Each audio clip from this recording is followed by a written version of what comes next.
안녕하세요. 딸 하나를 키우고 있는 돌싱 30대 여성이에요. 남편과는 지인의 소개로 만났습니다. 남편은 평범한 직장인으로 중소기업을 다니고 있었고, 나이는 저보다 3살이 많았지요. 저희가 서로 빠져드는 데는 오랜 시간이 걸리지 않았습니다. 남편이 말하길 제가 차에서 내리는데 요정이 내리는 줄 알았답니다. 저는 남편의 따뜻하고 다정한 말투에 반해버렸고요. 그렇게 서로 콩깍지를 쓴 채로 인연을 만났습니다. 당시 남편에게 이야기를 하진 않았지만 나이가 30을 넘어서니까 조금씩 조급한 마음이 들더군요. 주변에 친한 친구들이나 언니들이 시집 가는 걸 보면서 조급한 마음은 심란해지기까지 했고요. 그렇다고 쫓기듯이 결혼하는 것도 내키지는 않았고, 사실 말이 나와서 말이지만 시집 가서 잘 사는 친구들이 있는가 하면 시어머니나 신우 때문에 혹은 육아로 고생하는 친구들의 이야기도 심심치 않게 들려왔거든요.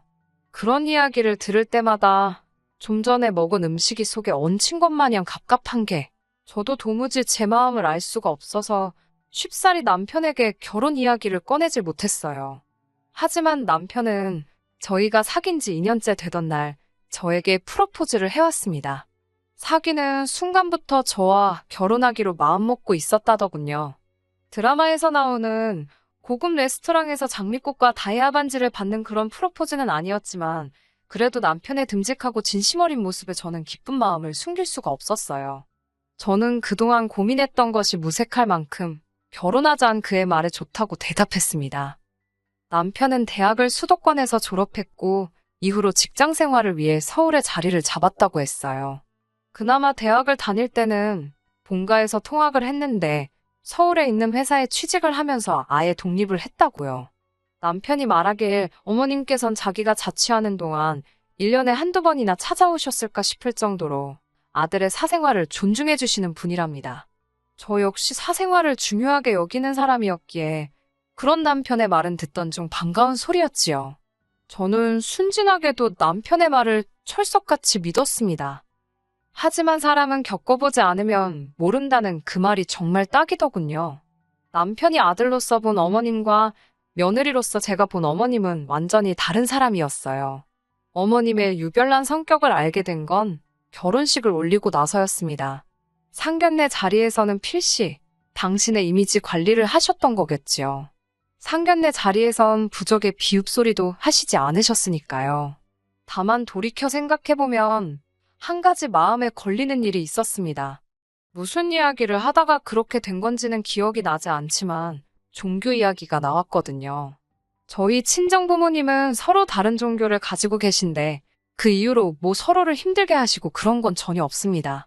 어머님께선 그 이야기를 들으시곤 당신도 똑같다며 당신은 다른 사람들이 어떤 종교를 믿고 따르던지 전혀 개의치 않는다 하셨습니다. 당신도 마음이 복잡할 때면 당신이 믿고 따르는 분을 찾아가 여러 가지 조언을 구하곤 하신다면서요. 솔직히 상견례 자리에선 어울리지 않는 대화였지만 어머님께서 워낙 열과 성을 다해 말씀을 하셨기 때문에 20분 가까이 저희 부모님이나 저나 꼼짝없이 듣고 있을 수밖에 없었어요. 아버님이나 남편은 늘상 있는 일인지 별로 개의치 않는 눈치였고요. 하지만 신혼여행에서 돌아온 날 어머님이 말씀하셨던 그 믿고 따르는 그것이 무엇을 의미하는지 확실히 알게 되었습니다. 저희 어머님은 산신령이라고 일컫는 사람을 따르며 그분이 써주시는 부적이라면 사적을 못 쓰셨지요. 처음에 그 사실을 알게 되었을 땐 얼마나 난처하고 난감하던지. 저희 부모님이나 어머님 아버님이나 당신들 사는 집 노후 준비는 그럭저럭 되어 있으셨지만 그렇다고 결혼하는 자식들 집 한 채씩 톡톡 싸줄 만큼은 아니셨습니다. 도움을 받으려면 받을 수도 있었겠지만 남편과 도달했던 결론은 우리 힘으로 한번 시작해보자였어요. 살다가 정말 어렵고 힘든 순간이 오면 그때 기대는 한이 있더라도 일단은 우리가 알아서 해보자는 거였지요. 신혼의 패기였다고 할까요? 아무튼 그렇게 남편이 모아둔 돈 6천에 제가 모아둔 돈 5천, 그리고 전세대출을 받아 서울 외곽에 있는 작은 빌라에 들어가기로 계약을 하게 되었네요. 하지만 이사를 앞두고 생각지도 못한 문제가 생겼습니다. 저희 계획대로라면 식을 올리기 3일 전 이사를 마치고 들어올 가전가구도 전부 배송을 받는 것이었어요. 그런데 기존에 살던 세입자와 집주인 간의 감정 싸움이 일어나면서 기존 세입자가 약속된 날짜에 집을 비워주지 않았네요. 경찰을 부르네 만에 소리가 나올 정도로 일이 컸다고 하는데 집주인 입장에선 기존 세입자가 집에 해코지라도 할까 걱정이 되었는지 강하게 대응을 못하는 눈치였지요. 결국 저희의 이사 일정은 시쳇말로 다 빠그라졌습니다. 다른 집을 알아볼 생각도 안 했던 건 아닙니다. 하지만 당시 전세 구하기가 하늘의 별 따기만큼 어려웠던 시기라 그마저도 상황이 여의치 않았네요. 이사가 늦어지니 배송받기로 되어 있던 가전가구 일정도 전부 다 바꿔야 했고 개중 몇몇 개는 저희가 신혼여행 중일 때 오게 생길 판이었지요. 이게 화근이었습니다. 남편은 어머님께 부탁을 드리자고 했습니다. 배달 오는 날 어머님께 잠시 들려 물건만 받아달라 하면 안 되겠냐고요. 솔직히 말하자면 제 입장에선 불편하기도 했고 죄송하기도 해서 내키지는 않았습니다. 마음 같아선 더 가까이 사는 친정부모님께 부탁을 드리고도 싶었네요. 하지만 당시 외할머니께서 많이 편찮으셨고 그 병간호를 저희 어머니가 도맡아서 하시다 보니 제 일까지 부탁드리기가 어렵더라고요. 아무튼 이러한 이유로 신혼집 비밀번호를 어머님께서 알게 되신 거예요. 신혼여행을 하는 동안 어머님께서 가전가구가 다 도착한 것 같다 연락을 주셨고 감사하다 했습니다. 귀찮으셨을 텐데 별말 없이 해주신 어머님께 감사해서 화장품도 선물로 샀어요. 그렇게 4박 5일의 신혼여행을 마치고 집에 도착한 저희는 특히 저는 경악을 금치 못했습니다. 현관부터 시작해서 거실이며 부엌이며 할 것 없이 심지어 방문까지 온통 노란 부적으로 도배가 돼 있다시피 했지요. 사람이 너무 황당하니까 말도 제대로 안 나오더라고요. 제가 가까스로 마음을 가라앉히고 남편에게 이게 다 뭐냐고 물었습니다. 남편이 한숨만 내쉬고 별말이 없는 게 아무래도 뭔가 아는 눈치였거든요. 남편이 말하길 아무래도 어머님이 해놓으신 것 같답니다. 깜짝 선물이 있다고 하시더니 이거였나 보다고요. 얼마나 상황이 어이가 없던지 화도 안 나더라니까요. 남편에게 빨리 하나씩 뜯으라니까 주저하는 모습을 보이더니 어머님이 생각해서 붙여놓으신 건데 그냥 두면 안 되겠냐입니다. 생각을 해주신 거야 당연히 감사하지만 이게 다 뭐냐고 귀신 나올까봐 무섭다고 싫다고 했어요. 하지만 남편은 계속해서 어머님이 아기가 있어서 이런 일을 하실 분이 아니라며 분명히 깊은 뜻이 있으셨을 거라고 저를 설득하려 했습니다. 참다 못한 제가 결국 남편이 보는 앞에서 어머님께 전화를 드렸어요. 어머님께서는 부적마다 의미가 다 다르고 뜻이 있는 거라며 한 달은 붙여놔야 한답니다. 그 집에 뭐가 있어서 이사하기 전부터 말썽이 있었던 거라고요. 말도 안 된다고 받아치고 싶었지만 이제 막 시골리고 며느리가 된 제 입장에서 꼬치꼬치 따지기도 어렵더라고요. 결국 눈 딱 감고 한 달만 내버려 두기로 했습니다. 하지만 막상 한 달이 다 되어가자 남편은 이 부적 때문인지 하는 일마다 요즘 잘 풀리는 것 같지 않냐며 소위 연막을 치더라고요. 저는 그 말을 솔직히 들은 채도 하지 않았어요. 퇴근하고 집에 들어올 때마다 현관문을 열면 제일 먼저 눈에 띄는 게 부적이었는데 소름이 돋는 것 같았거든요. 약속대로 한 달이 되던 날 제가 다 떼내었는데 남편이 몹시 서운해하던 게 지금도 생각이 나네요. 어머님께서도 꽤나 기분이 상하신 눈치였지만 제가 사과할 일도 아닌 것 같아 모른 채 넘어갔습니다. 그리고 얼마 후 저는 임신을 했습니다. 처음부터 저는 딸이든 아들이든 성별은 개의치 않았어요. 어느 쪽이든 하나만 낳아 잘 기르는 게 제 꿈이자 목표였으니까요. 하지만 제 배가 제법 불러오기 시작할 무렵부터 어머님께선 아들을 낳아야 한다고 저만 보면 말 그대로 손자 타령을 하시더군요. 잔소리가 지겨워진 저는 병원에 가서 아이 성별을 물었습니다. 의사 선생님이 성별을 알려주려면 조금 더 있어야 한다고 하셨지만 넌지시 딸이라는 힌트를 주시더라고요. 처음부터 딸이든 아들이든 개의치 않았기 때문에 실망 같은 건 조금도 하지 않았습니다. 하지만 어머님의 얼굴이 머릿속을 스치면서 잠깐이었지만 아차 싶었네요. 그렇게 집으로 와 남편과 함께 어머님께 연락을 드렸습니다. 어머님께 손녀를 보시게 될 것 같다고 조심스레 말씀드렸지요. 어머님이 워낙에 손자를 보고 싶어 하셨기에 크게 노하시거나 실망하시지 않을까 걱정을 했는데 어머님의 반응은 제 예상과는 많이 달랐습니다. 꽤나 심드렁한 목소리로 그러냐며 대수롭지 않게 넘어가셨어요. 하지만 딸아이를 낳고 병실에 입원해 있는데 어머님께서 제 옆에서 기어이 싫은 소리를 하시더군요. 아들인 줄 알았는데 딸이라면서요. 황당해서 제가 미리 말씀드렸는데 왜 그러시냐고. 제가 분명히 딸이라 하지 않았냐니까. 부적 써주시는 그 산신령이란 분이 분명히 아들일 거라고 걱정하지 말라고 했답니다. 그래서 그분 말만 믿고 제 말은 귓등으로 흘려들으셨던 거지요. 그러면서 그분이 틀렸을 리는 없으니 제가 아무래도 이상한 짓거리를 한 게 아니냐며 제 탓을 하시더라고요. 꼬리뼈도 아프고 아직 침대에서 혼자 허리도 못 세우는 저를 바라보시며 비난하듯 말씀하시던 어머니께 솔직히 정남이가 뚝 떨어지더군요. 뒤이어 어머님께서는 속상하다, 뭔가 잘못됐다는 식의 말씀을 연거푸 하시고는 병실 밖으로 나가버리셨습니다. 남편은 그런 어머님 뒤를 따라 나섰고요. 어머님이 그냥 병실을 나가신 것보다 남편이 어머님을 따라 나갔다는 사실이 더 서운하고 속상했습니다. 얼마간의 시간이 흘렀을까 병실로 돌아온 남편은 어머님께서 원래 기대가 크셨던지라 실망도 크신 모양이라며 저더러 이해해달라대요. 이해고 뭐고 아무리 그래도 그렇지 고생했다 소리 한마디 해주시면 어디가 덧나냐고. 지금 이 꼴을 한 며느리한테 아들 못 낳았다고 타박을 하시는 게 말이 되냐고 남편에게 하소연을 했어요. 그러자 남편도 자기가 그런 것도 아닌데 왜 자기한테 이러냐며 예민 떨지 말고 한숨 자랍니다. 어머님께는 내일쯤 전화해서 죄송하다고 하면 다 풀리실 거라면서요. 죄송하긴 뭐가 죄송하냐고, 내가 뭘 잘못했냐고 해도 남편은 어머님 성격 몰라서 그러냐며 저더러 그냥 맞춰드리라는 식이었고요. 임신했을 때나 출산했을 때 남편이나 식구들한테 서운한 소리를 들으면 그렇게 오래 간다더니 제가 딱 그랬습니다. 어머님께서 먼저 적나라하게 당신 속내를 보여주신 덕분에 저도 어느 정도 거리를 두고 어머님을 대하게 되더라고요. 손녀 자주 봐서 뭐하냐며 어머님은 저희 집에 자주 오지도 않으셨어요. 그렇게 서로 대면대면하게 지내다 보니까 어머님에 대한 서운함도 좀 가시는 것 같았지요. 그리고 어머님께서는 이런 틈을 놓치지 않으셨습니다. 제 행동이나 말투가 좀 누그러졌다 싶으셨는지 아니면 남편을 통해 뭐라도 들으셨는지 언젠가부터 다시 하루가 멀다 하고 연락을 해오셨거든요. 갑자기 연락을 해오시는 것도 당황스러웠지만 어머님의 용건을 알고 나선 황당한 마음을 감출 수가 없었지요. 어머님께서 또 다시 손자 타령을 하시는 게 아니겠어요? 사실 남편과는 이미 하나만 낳아 잘 기르는 쪽으로 결정이 난 상황이었기에 어머님의 손자 타령이 부담스럽게 다가온 것도 사실이고요.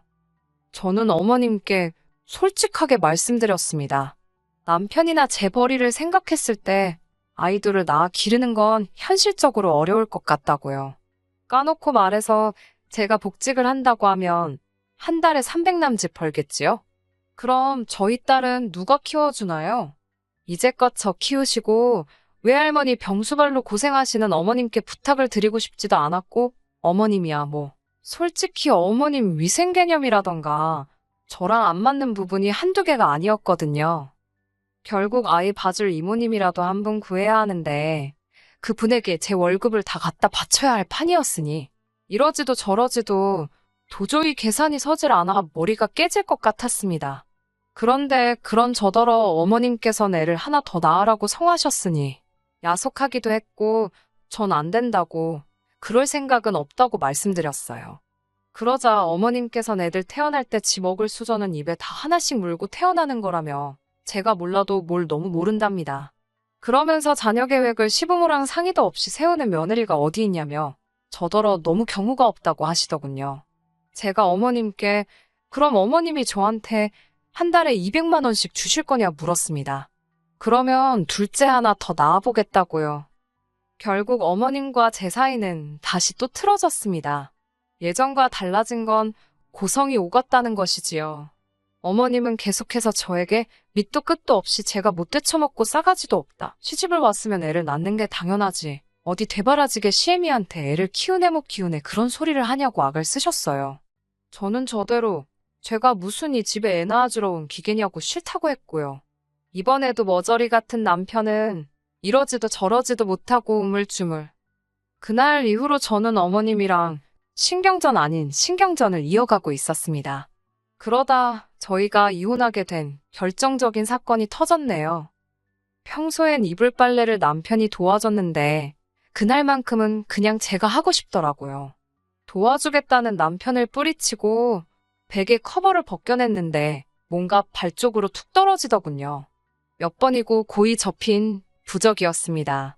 최근에 어머님께서는 오신 적이 없었긴 한데 그래도 어머님 말고 누가 이런 짓을 했겠나 싶어서 씩씩거리며 전화기를 찾았어요. 그런 저에게 남편이 무슨 일이냐고 왜 그렇게 화가 나 있냐 묻길래 저는 씩씩대며 남편에게 부족을 보여줬습니다.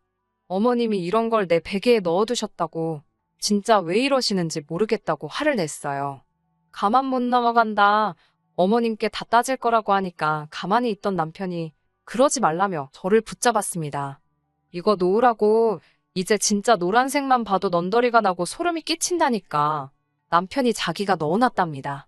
예상치 못한 남편의 말에 제가 그게 무슨 소리냐고 당신이 이런 걸 왜 넣어뒀냐고 물었어요. 돌이켜 생각해보니 일이 있기 얼마 전 남편이 시댁에 혼자 다녀온 일이 있었거든요. 애시당초 손녀에 관심도 없으신 어머님이시라 손녀를 데려오라 어쩌라 말씀도 없으셨고요. 남편은 이튿날이 돼서야 집에 들어왔는데 몹시 지쳐 있었지요. 그날 받은 부적이랍니다. 어머님이 가자고 한 곳을 따라가니 어떤 남자가 사당 같은 데서 사람들을 상대하고 있더래요. 1시간쯤 기다려서 들어가니 다짜고짜 남편더러 손금을 보여달라 했답니다.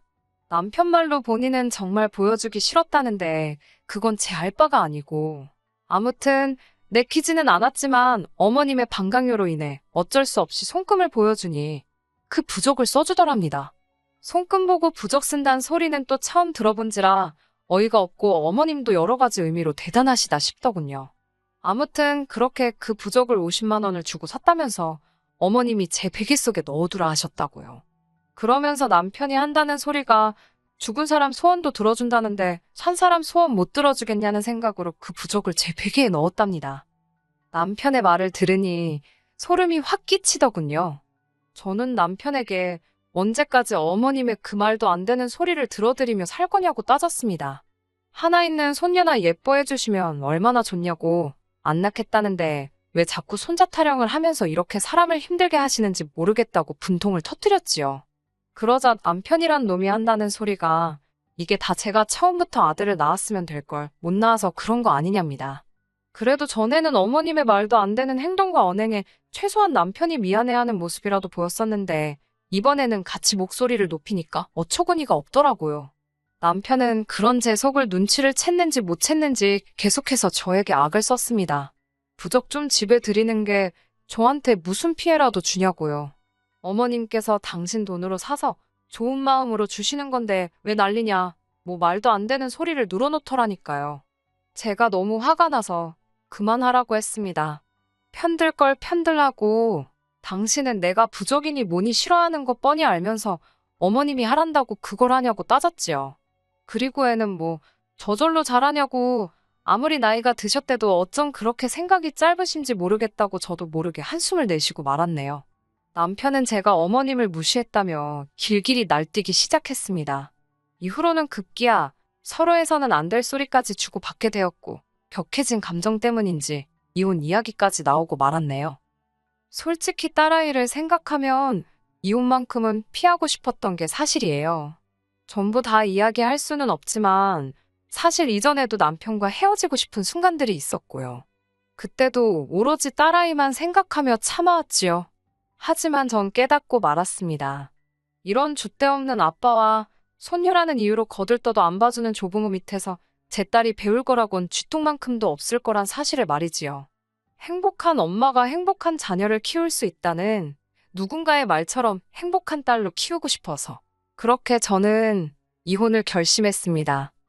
남편은 자기가 딸을 키울 거라고 했지만 정의는 제 편이더군요. 남편과 어머님의 폭언, 부당한 대우 등을 인정받아 저는 양육권을 가져오는 동시에 위자료까지 받고 이혼할 수 있었습니다. 어머님께선 제 앞에서 마치 저 보란 듯이 남편더러 이참에 새장가 가서 당신 손자 좀 안겨달라시던데 어이가 없더라고요. 남편은 아마 어머님 때문에 팔자가 꼬여도 2번은 꼬이겠다고 쏴붙였어요. 새며느리 보는 부적도 하나 사셔야겠다고 아는 체를 했지요. 지금 저는 친정으로 내려왔습니다. 친정 부모님께서는 너무 기죽지 말고 열심히 살라고 그때부터 지금까지 늘 저를 응원해 주시네요. 저 잘 살고 있고요. 앞으로는 더 잘 살아보려고요. 끝까지 들어주셔서 감사합니다. 오늘의 사연은 여기까지입니다. 구독과 좋아요, 알람 설정 부탁드리고 더 좋은 사연으로 다시 찾아뵙겠습니다. 감사합니다.